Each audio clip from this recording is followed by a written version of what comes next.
Bob is a Charlotte native, an award-winning bartender, and an all-around incredible person. He's super family-focused, charismatic, funny, down-to-earth, and creative. He's won numerous awards, including the extremely prestigious 2015 Global Bartender of the Year for the Ritz-Carlton Corporation. He has been featured in countless publications and been a part of numerous special events, including a feature at the James Beard House in New York City, the Cayman Cookout Food Festival hosted by Eric Ripert, Jose Andres, and the late Anthony Bourdain, as well as numerous food and wine festivals around the country. Without further ado, here's Bob.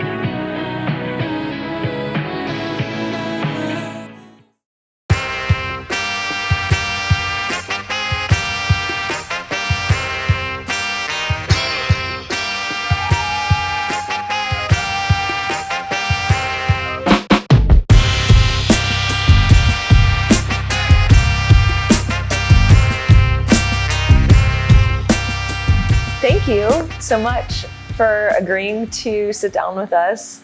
Thank you guys. I am beyond excited to have you because I've known who you are and your accomplishments and for a couple years. Am I blushing?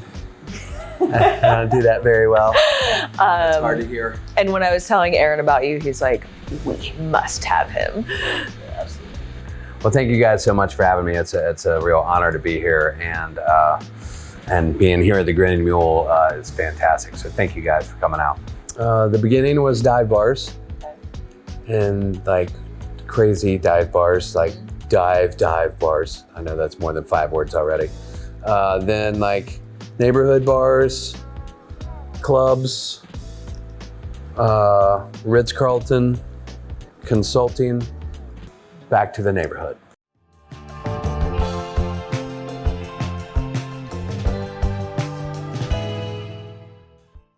So we've been open for a handful of months now, and it was really tough starting off, during a pandemic and a brand new place that didn't have any regular customers to be willing to come back to, and support your local business. We were nobody, so nobody knew that we were here, and so we had to start off from more than scratch. It was like way deep in this weird hole. Right. So we had to sort of fight our way out of that. And then once we were just a little bit busy, then we started to have to try to put together building business. And building business in a pandemic is tough work. I mean, it takes a lot of energy, but luckily we have a fantastic team here, and Bart, Kofod, the owner, again, he's amazing, and his wife, Beth, they're great people. And one of the things that we talked about as we were trying to build, and we weren't busy, we weren't busy at all, but we would have a couple people from the neighborhood. There's some good walkability around here, and people will walk up occasionally. And so we just talked about the fact that, it doesn't let's not worry about how many people are here yet. What we need to worry about is making those people feel special when they do come in, and the fact that will get them to come back. And if we can keep doing that with everybody that we have, over and over again, without worrying about how many people it is. Maybe it's 5 in a night, maybe it's 25, but no matter what it is, or 105, whatever, if we can just make everybody feel warm and welcomed and like they mean something, like family, like that. If we can just do that for everybody that walks in the door, even if there's only a couple people, then things will be okay, eventually, a little bit by little bit. And I think we did a really great job of that, and we've started to get some nice press lately, and all of a sudden at the beginning of October, things really started to move. And so I feel very confident that things are just going to continue to get better.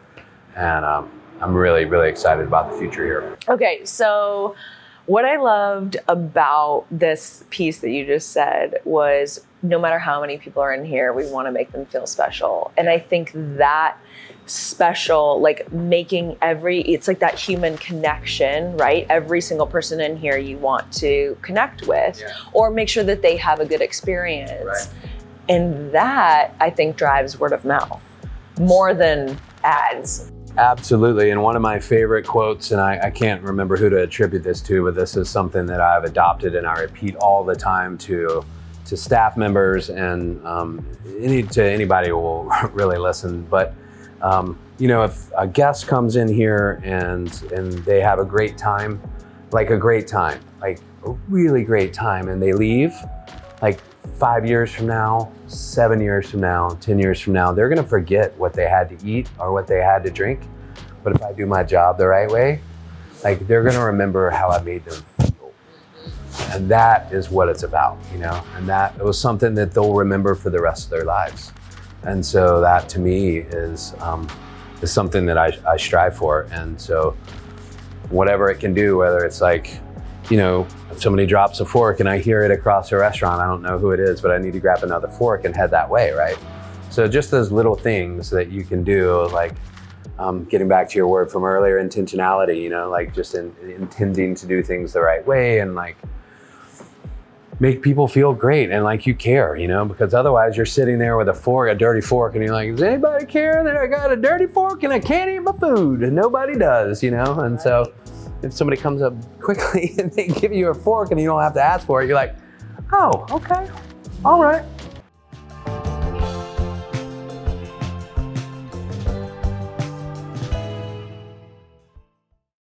Bart, the owner, has a ministry that has a nonprofit, and this is sort of under that nonprofit umbrella. So this is actually a nonprofit restaurant.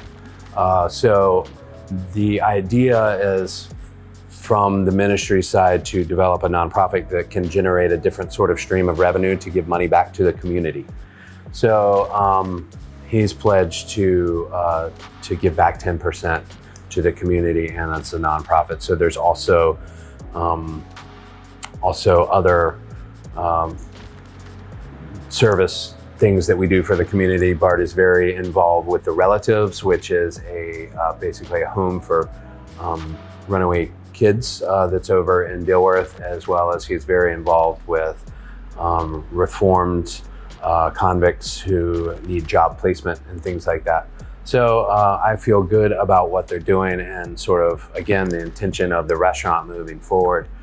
And then although it was tough and during the COVID on and off sort of switches, we pulled together a really small, really beautiful little staff with some really cool people that all are professionals that are doing this, working in the service industry as waiters and waitresses and cooks and dishwashers and prep people, and they're all professionals. Like, this is what they do, and so this isn't like a part-time job that they don't like, this is like their life. And so that is a great sort of thing that we stumbled into, because that's what it takes right now, is to not worry about, the end game, again, like what we were talking about earlier, and just do the best we can right now. And that's professionalism, like that's doing things to the best of your ability. And so that was really great to find the staff. And then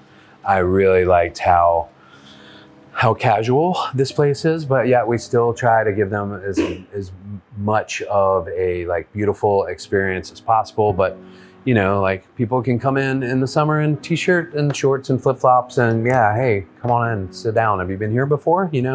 And people could come up dressed up on their way to the theater, and either way, you're going to get the same service, and it should be great, and it should be fun, and it should make you happy and out the door, and hopefully you'll come back to see us again.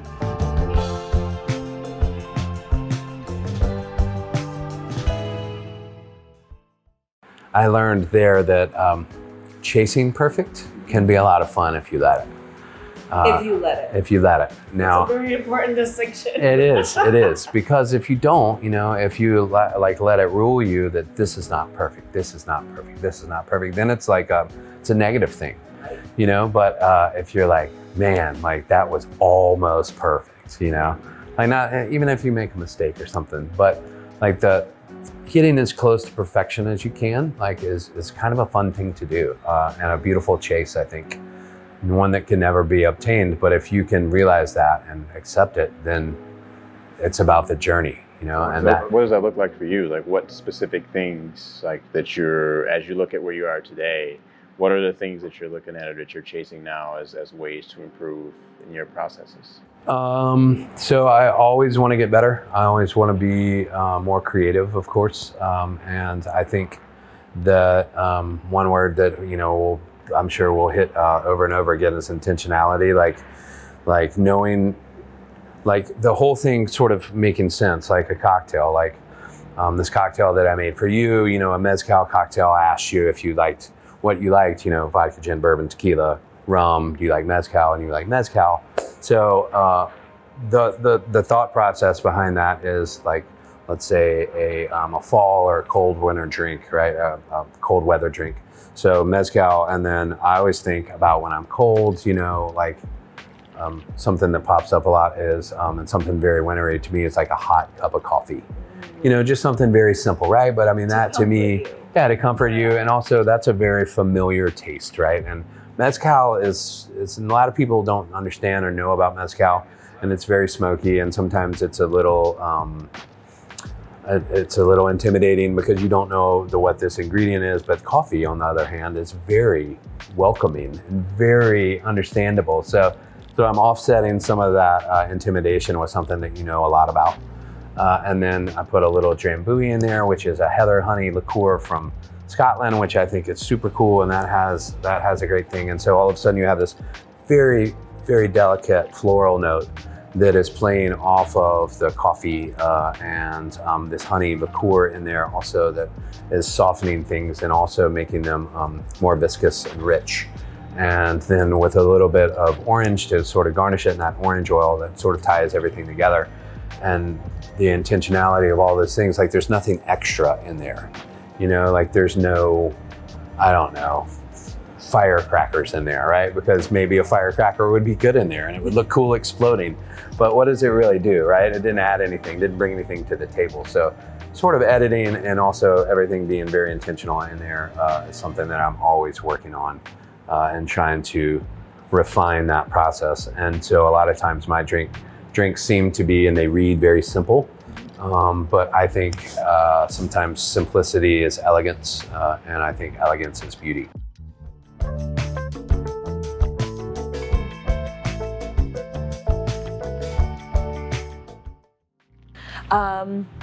Tell us a little bit about the tattoo on your arm. Speaking of intentionality. The question mark? Okay, so this is a two-part thing. You ready? The first part's funny. Second part is serious, but we're not going to cry or anything. Okay. All right. So you ready? Here's the first part.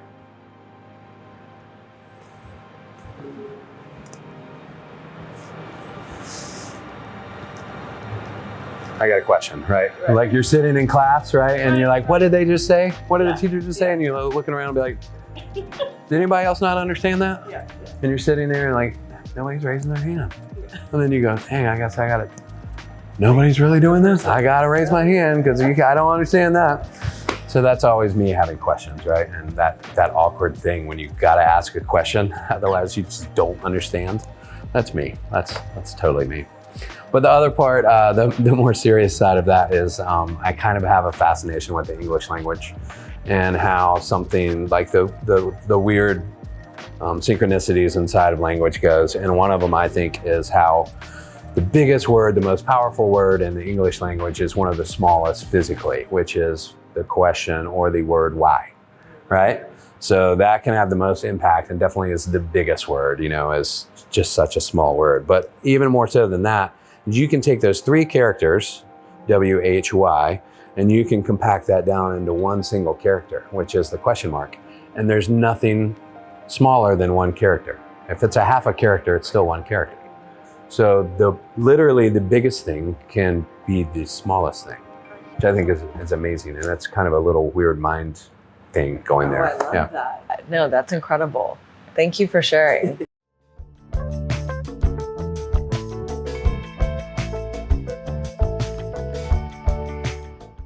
Years ago, about 5 years ago now, I had one of my best friends that I grew up with. He wasn't in good health and he ended up dying. And a couple of my buddies showed up at the bar that I was working at to sort of celebrate his life and drown their sorrows all at the same time. And while those three people that were there one of them had a stroke in front of me and slipped into basically a coma and never came out of it. And he died a couple months later. So he wasn't exactly taking care of himself. And then a couple months after that, my father died. So all those things, really sort of stacked on itself. And I was like, okay, what is going on here? And it was tough. It's tough to sort of maneuver that and the question again of why.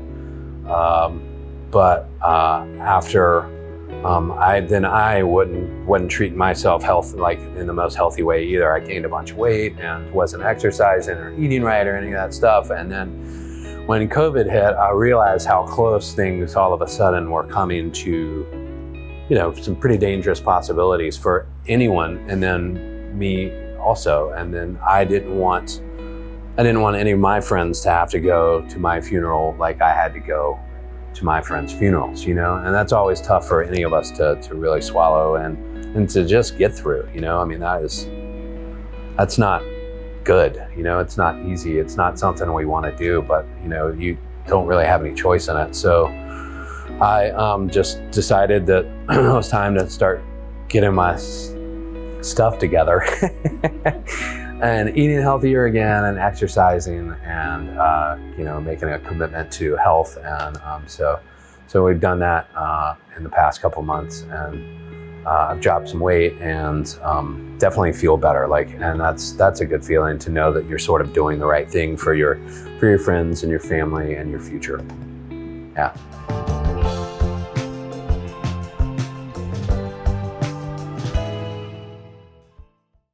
So the end goal is like Pinky and the Brain to take over the world, right? Yeah. Right? What are we going to do tonight, Pinky? Yeah. Or no, what are we going to do tonight, Brain? The same thing we do every night. Try and take over the world, right? So that's definitely the end goal. Maybe write a cocktail book might be a fun thing to do. That might be fun. I think that would be a lot of hard work, but I think that would the result of that would be pretty great as far as like a minor piece of legacy would go.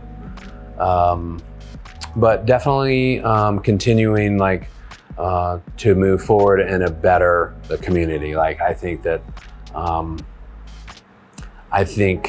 working sort of on not with a total selfless sort of idea as far as the bartending community in Charlotte and North Carolina. I love my local spirits, and I don't really have hardly any secrets when it comes to what I do. The secret is there's no secrets.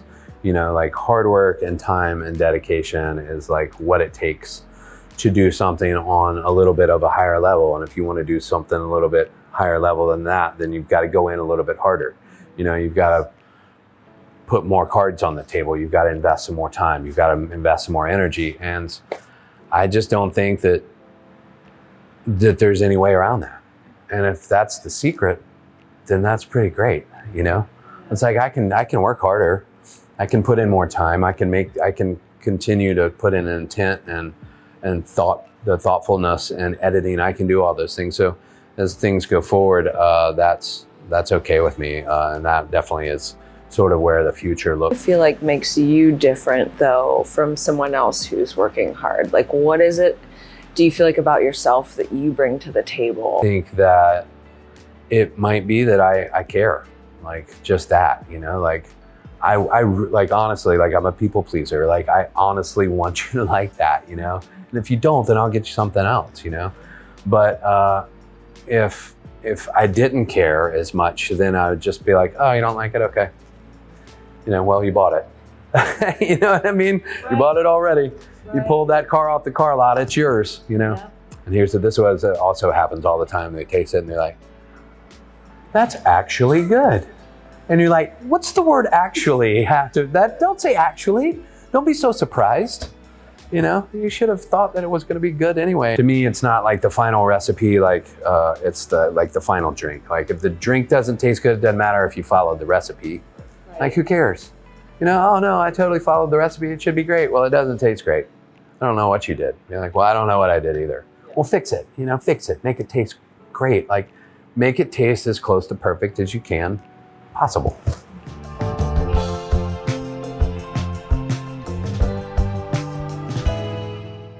Ripert, who has a restaurant down there, who's one of the greatest chefs in the world.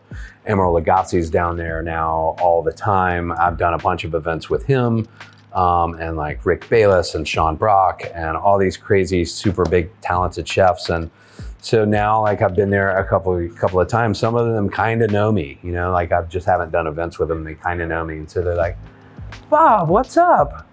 And so that happened one night with me and my wife and my daughter were sitting in Eric Ripert's restaurant eating, and it was just amazing. And so we were celebrating my daughter's 10th birthday in the Cayman Islands at Eric Ripert's restaurant. And guess who comes walking up to the table to say hello? Emeril Lagasse. And he speaks, and he's met my daughter several times, and he said, hey, I heard it's your birthday. And she goes, yes, chef.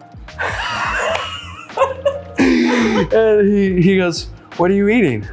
And she goes, oh, we're having the chef's tasting menu. And he goes, what?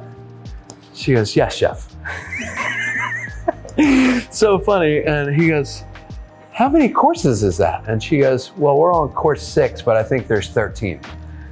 And he goes, what have you been eating? And she said, well, the foie, we just finished the foie, and it was amazing. She's 10. So that was one of the craziest things that's ever happened in my life.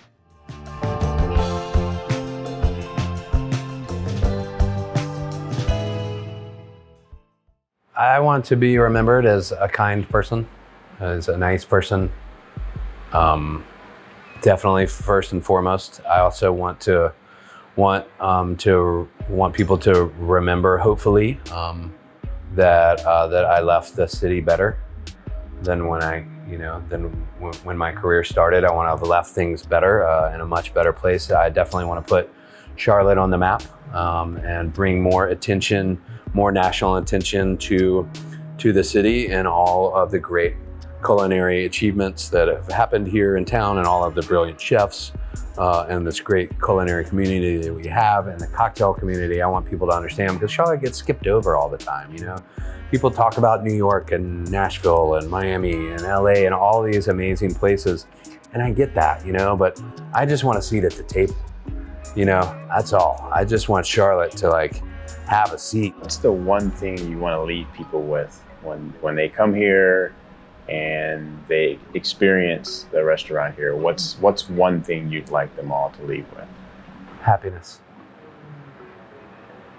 That's it. Just leave happy. Like, happy. That's it. That's easy. Yeah. So we thank you so much. Cheers. Here's the happy, right? Yeah. Yeah, we're cheersing water. We'll hit the hard stuff later. I got him. I almost got him. That was almost a real spit take.